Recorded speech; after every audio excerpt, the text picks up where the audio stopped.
بسم اللہ الرحمن الرحیم۔ ناظرین السلام علیکم۔ ناظرین آج ہم آپ کو بتائیں گے کہ شرک کیا ہے۔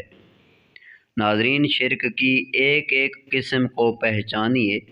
سب سے بڑا ظلم شرک ہے۔ سورہ لقمان میں مالک کائنات نے شرک کو ظلم عظیم کہا ہے اور شرک پر مرنے والے پر جنت حرام کر دی ہے اور اس کا ٹھکانہ جہنم قرار دیا ہے۔ ناظرین شرک کی بہت سی اقسام ہیں اور آج کے معاشرے میں ہر طرف شرک کی غلاظت بری طرح پھیلی ہوئی ہے۔ شرک وہ واحد گناہ ہے جو ثواب سمجھ کر کیا جاتا ہے۔ سب سے بڑا شرک ذات کا شرک ہے۔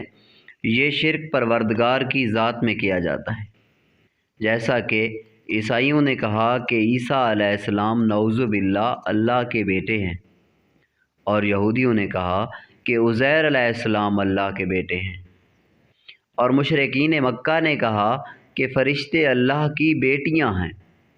اور ظلم کی حد ہو گئی جب امت محمدی نے کہا کہ اللہ نور ہے اور نبی کریم صلی اللہ علیہ وسلم اس نور کا ٹکڑا ہے۔ اس ذات کے شرک کے بارے میں اللہ فرماتا ہے کہ زمین پھٹ پڑے، آسمان شق ہو جائے اور پہاڑ ڈھہ جائیں تو بعید نہیں۔ سورہ مریم میں اللہ تعالیٰ نے فرمایا کہ ابن آدم جب کہتا ہے کہ میری اولاد ہے تو وہ مجھے گالی دیتا ہے۔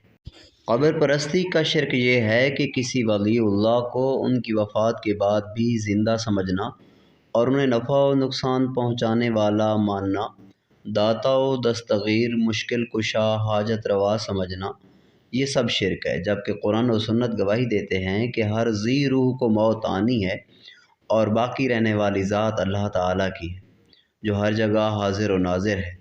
یہ تمام صفات باری تعالیٰ کی ہیں۔ وہ ہر وقت ہر جگہ ہمیں دیکھتا ہے، سنتا ہے، وہ ہمیشہ ہی زندہ رہنے والا ہے۔ ناظرین اللہ تعالیٰ سے دعا ہے کہ وہ ہمیں اس گناہ عظیم سے محفوظ رکھے، آمین۔ ناظرین آپ سے التماس ہے کہ اس طرح کی فائدہ مند تحریروں کے لیے ہمارے چینل کو سبسکرائب ضرور کریں۔ Thanks for watching. اللہ حافظ۔